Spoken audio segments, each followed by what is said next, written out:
Assalamualaikum warahmatullahi wabarakatuh. Sugeng siang, salam kawilujengan.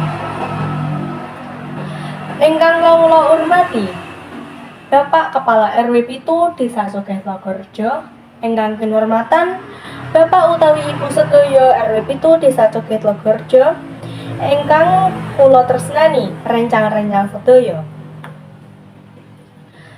Saderengipun kula ngaturaken sesorah kagem ngawiwiti kerja bakti.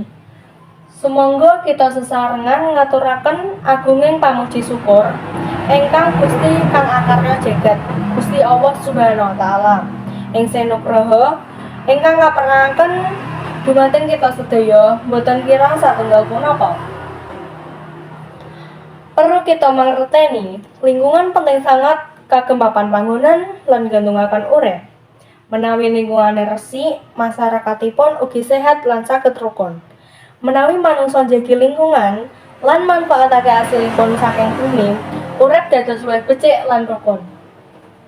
Salah sawijining cara njagi lingkungan inggih menika boten mbucal sampah ing trotoar utawi sembarang papan panggonan. Salajengipun, kita saged milah sampah ingkang tasih gadhah manfaat utawi sampah ingkang saged kita bucal.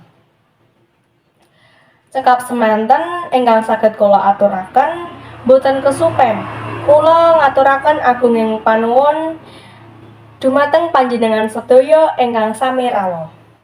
Menawi anggen kula matur wonten kalepatan saha salahuwa ingkang kirang pranani penggalih panjenengan sedaya, kula nyuwun agunging pangangsami.